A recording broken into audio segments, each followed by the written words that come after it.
between 1772 to 92. 20 years. Many experiments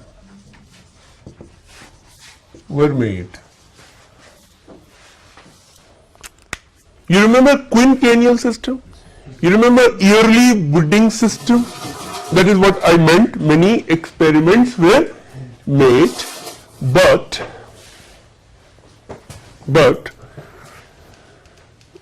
the gap between income and expenditure could not be reduced. The gap between income and expenditure could not be reduced. Don't forget, company was also fighting regularly and war would cost hugely.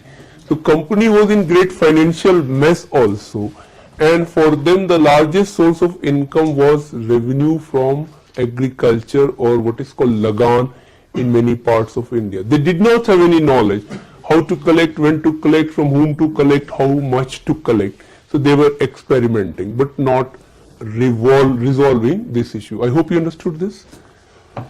Point number 2, within this background, during this period, many old zamindars lost their power due to bidding system.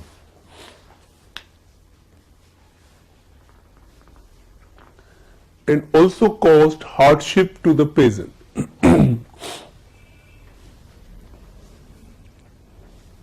Okay? Hardship to the peasant, because every new zamindar would try to extract as much as possible, right? And it was not even giving good return to the state either. These are the problem or the issues. Now write permanent settlement, that topic number 2. What was in this permanent settlement? And again I would suggest write 1, 2, 3, 4, etc. Lot of questions in your prelims would be from these 4, 5 points itself. So be careful. Number 1. In 1790, Lord Cornwallis was between 86 to 93. And this is 1790. Lord Cornwallis announced that land revenue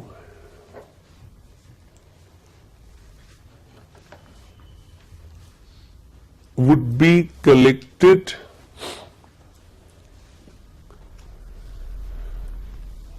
at the base year rate of 1765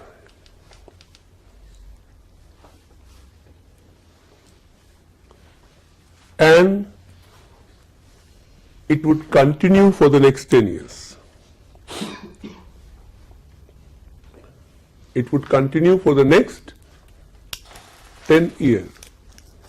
Now suppose, just for your understanding, you remember in 1765 Allahabad Treaty, first time they got Diwani right. Now suppose peasant X earned 200 rupees in 1765 and paid 100 rupees as tax, 50%, normally the rate in those days, right? Then in 1790 also the peasant had to pay 100 rupees irrespective of his income, whether 210 or 190. You're getting this point or not? That's what he meant, that it is fixed for how many years? 10 years. That means another 10 years, and it would be reviewed again in 1800, whether it should be the base year changed from 1765 to some other base year. I hope you understood this. Now you can easily understand the problem would be, if suppose a peasant is earning more, state would not benefit from his income. And if peasant is not earning and due to drought, flood, any other calamities, he would face big problem. You getting this point or not? But what would be the benefit to the state? The state would not have this. The state would have this, as I yesterday told. So in those 20 years, in this period, state has seen lot of this. To avoid this, this policy was adopted. I hope this point is very clear. Point number next. But in 1793, this was made permanent. Pehla order cancel. See, no? But in 1793, it was made what? Permanent, hence called permanent settlement.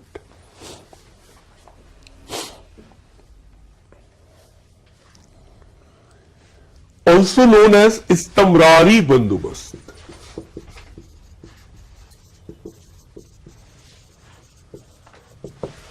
Also known as, you know, Bandobast, arrangement. Istamrari, permanent, in Persian, also known as Istamrari.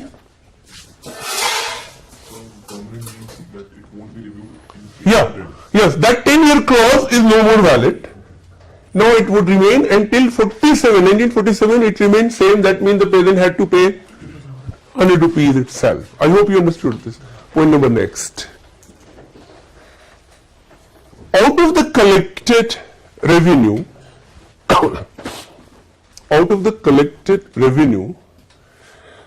10/11 would go to state and 1/11 to zamindars. You're getting this? So this 100 rupees as tax, and then 10/11 to state, 1/11 to zamindar. Can you tell in terms of percentage quickly? Come on. 90% something? 90 point something would go to state and 9 point something would go to zamindar. Very clear? Point number next. The zamindar was also declared owner of the land.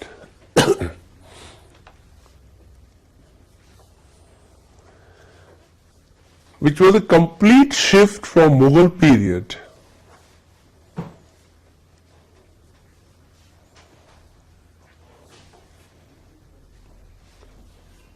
Complete shift from Mughal period, when peasants were treated as owner of land. Are you getting? Peasants were treated as what? Owner of land. Thus, the peasant on his own land became tenant.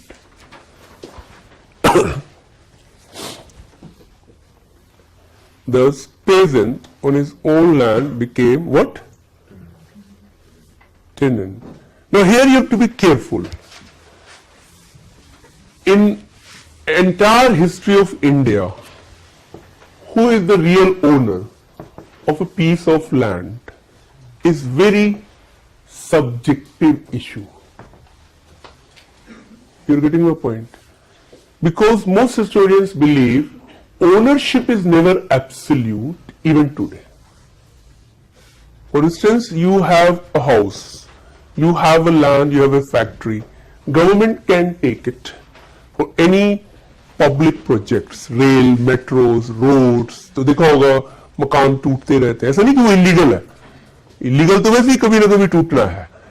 But जो आपका अपना है, दुकान है, shop है, road चौड़ी हो गई, वो ले लिया. इसलिए अक्सर एडवाइस किया जाता है कि रोड के किनारे वाला नहीं लेना चाहिए. 10 साल के बाद पता नहीं किस डीएम का सर फिर जाए और कहीं इधर से निकालते हैं road. You got my point. In my university बड़े दिनों से हंगामा चल रहा है एक रोड चौड़ी करने के लिए, एंड दोनों तरफ बड़े अच्छे अच्छे मकान एंड बहुत अच्छे अच्छे शॉप्स, एंड यू नो अगर उनके शॉप्स हट गए, so shop is something which is famous for a particular corner that can never be compensated even if you give a bigger shop elsewhere. So I remember in old Delhi Jama Masjid के पीछे एक poultry farm था, fish का and उसका आपके chicken mutton का, बहुत जबरदस्त.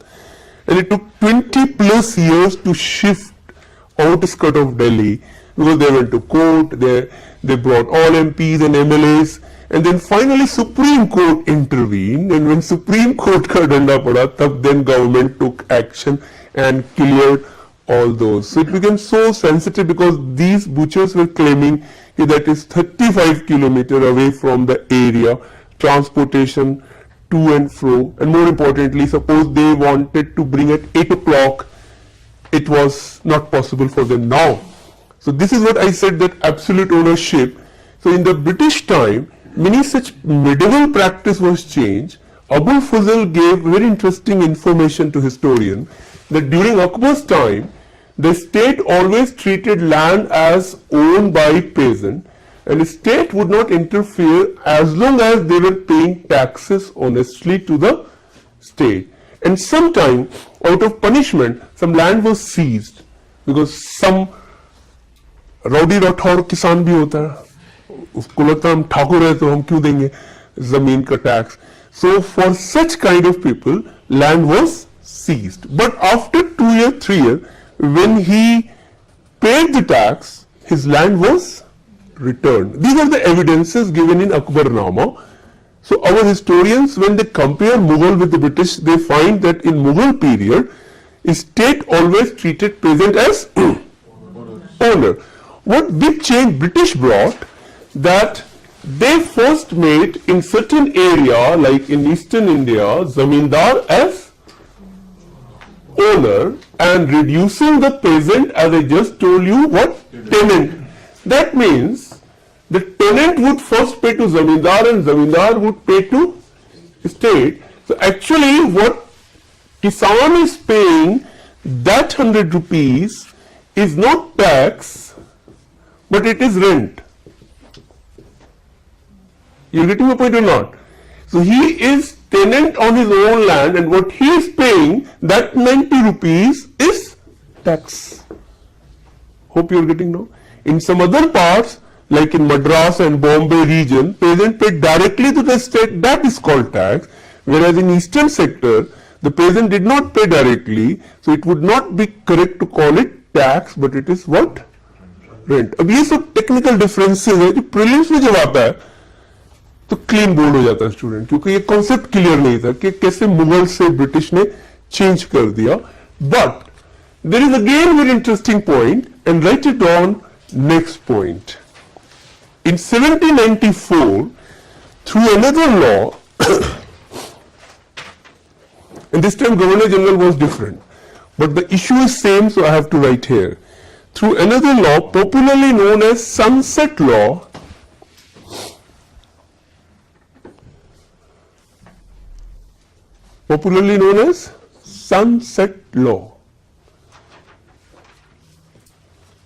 the zamindari right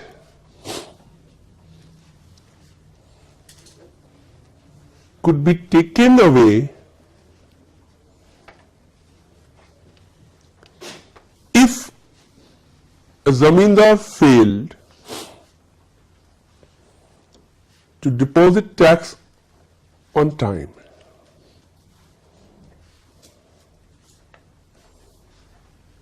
You getting now? So suppose a particular day and time was fixed, and if the zamindar failed to deposit tax, his land, his zamindari right can be taken and given to another zamindar. That means in India, the British established dual ownership between peasant and zamindar. Who is owner? Zamindar. Between zamindar and state. Who is owner? State. That is why it is said it is not absolute ownership. Whereas in England and Europe, it was always either this or this, never this. Whereas in India, they adopted a complete different yardstick. So it would have a very big repercussion and impact, which we will discuss under the consequences. Clear हुआ? अभी खत्म नहीं हुआ ये वाला point. Next point. The zamindar was also made owner of non-agricultural land, such as forest, ponds, and grazing lands. And grazing land